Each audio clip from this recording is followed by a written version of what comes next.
I want you to see this verse, 1 John chapter 2 verse 6. మొదటి యోహాను 2వ అధ్యాయం 6వ వచనంలో ఉన్నటువంటి మాట మీరు చూడాలని కోరుతున్నాను. This is the answer, this is the secret. ఇదే జవాబు, ఇదే ఈ రహస్యం. 1 John chapter 2 verse 6. యోహాను రాసిన మొదటి పత్రిక 2వ అధ్యాయం 6వ వచనం. That is a verse which hardly anybody talks about. మరి ఈ వచనం గురించి సాధారణంగా ఎవరో ఎప్పుడు చెప్పరు. Anyone who says he abides in Christ must walk in the same manner as he walked.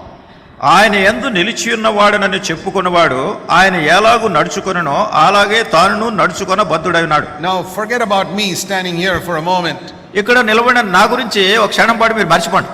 Imagine the man who wrote this letter, the apostle John, is standing here. ఊహించండి, ఈ పత్రిక రాసినటువంటి అపోస్తలుని యోహాను ఆయన ఇక్కడ నిలబడ్డాడు అనుకోండి. He is much older than me.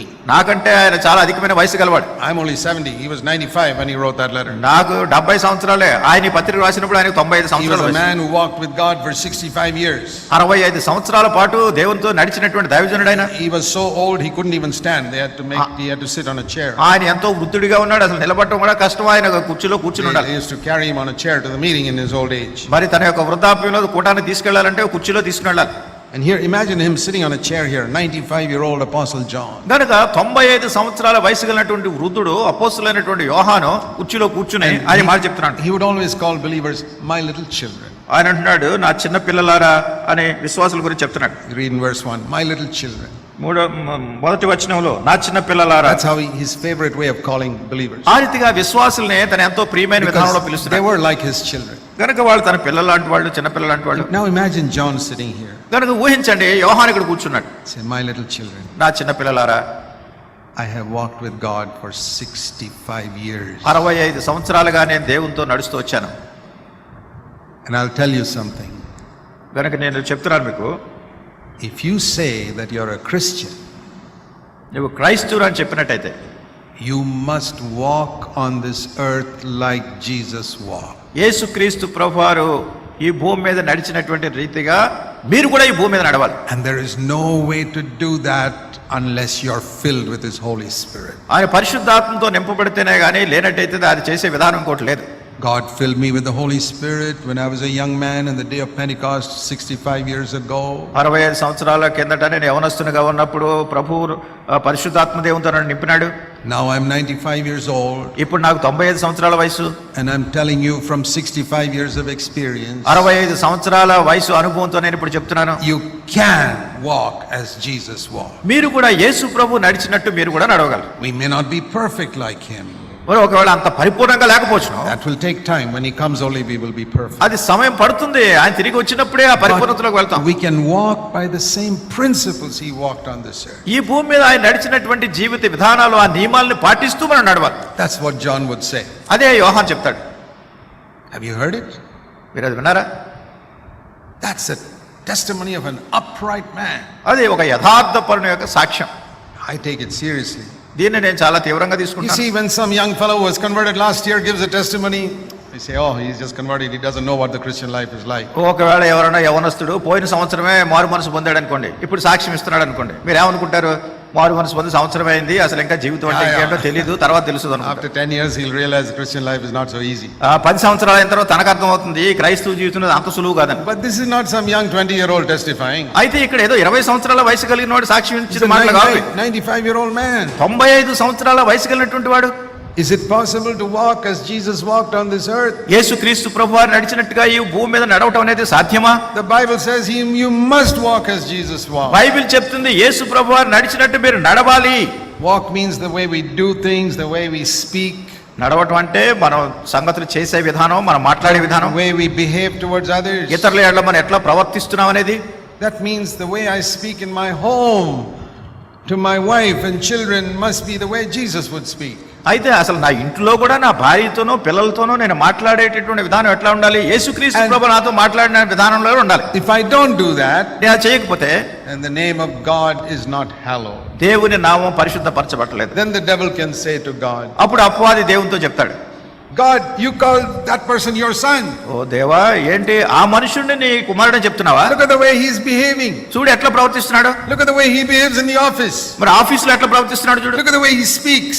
ఎట్లా మాట్లాడుతున్నాడు చూడు. Yeah, in the church he acts very holy and sings so many songs. చర్చికి వచ్చినప్పుడు మాత్రం చాలా పరిశుద్ధంగా ఉన్నట్టు కనిపిస్తున్నాడు, మంచి పాటలు పాడుతున్నాడు. Look at the way he lives 6 days of the week. అయితే వారంలో 6 రోజులు ఎట్లా ప్రవర్తిస్తున్నాడు చూడు.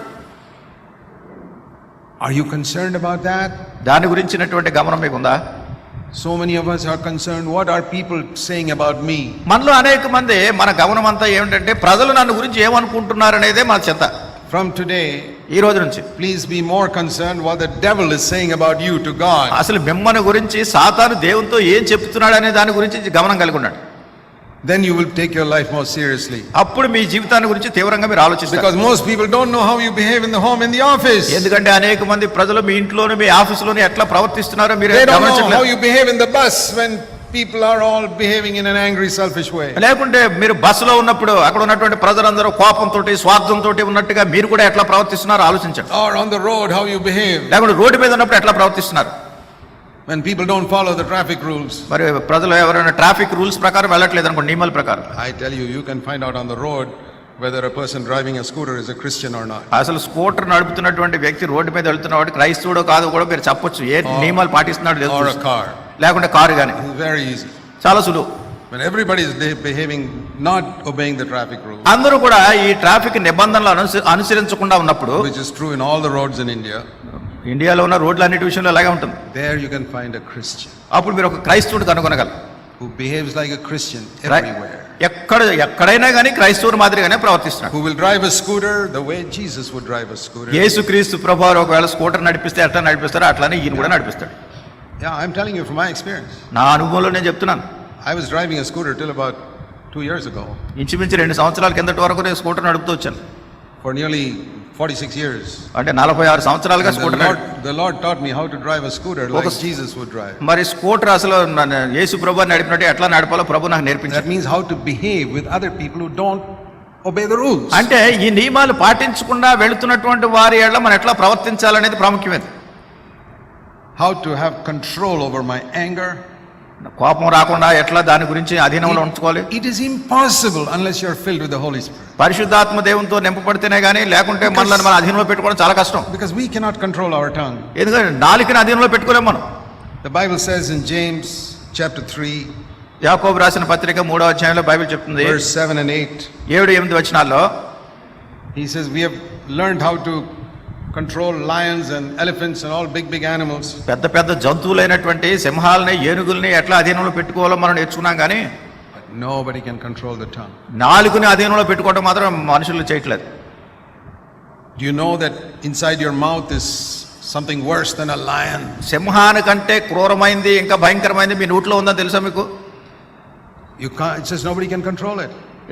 వాక్యం చెప్తుంది ఎవరు కూడా దాని అధీనంలో పెట్టుకోలేరని. And it is with this tongue that we dishonor Jesus Christ more than with any other part of our body. అసలు ఈ దేహంలో ఏ ఇతర భాగం కంటే కూడా ఈ నాలుకతోనే చాలా సార్లు మనం దేవుని యొక్క నామాన్ని అగౌరవపరుస్తున్నాం. And for men, పురుషులు, with the eyes we dishonor Christ more than with any other part of our body. మన యొక్క మనసులో లేకుంటే మన దేహంలో ఇతర అవయవాల కంటే కంటి ద్వారా దేవుని యొక్క నామాన్ని అగౌరవపరుస్తున్నాం. The way we look, మనం చూసే విధానం, particularly at women. ప్రత్యేకంగా స్త్రీలను చూసే విధానం. You can dishonor Jesus Christ. యేసుక్రీస్తు ప్రభువుని ఘనహీనపరుస్తున్నాం. Nobody saw you, ఎవరు చూడలేదు మిమ్మల్ని, but the devil did. అయితే అపవాది చూస్తున్నాడు. And he says, God, ఆయన అంటున్నాడు, దేవా is that your son? ఏంటి నీ కుమారుడు అతను? Just look at what he's looking at now. చూడు ఇప్పుడు అసలు ఏం చూస్తున్నాడో, ఎలా Look చూస్తున్నాడు, at what picture he's looking at. ఎట్లాంటి పటాలను చూస్తున్నాడు చూడు. Look at what he's watching on the computer right now. Computer లో ఇప్పుడు ఏం చూస్తున్నాడు చూడు. God, this is your son. ఓ దేవా, ఈయన నీ కొడుకు. You should be ashamed of yourself. అసలు నీవు సిగ్గుపడాలి దేవుడా ఈ కొడుకుని గురించి. Do you make the devil say such things to God about you? నిన్ను గురించి అపవాది సాతాను దేవునితో ఇట్లాంటి సంగతులు చెప్పడానికి నువ్వు చేస్తున్నావా? దానికి సమయిస్తున్నావా?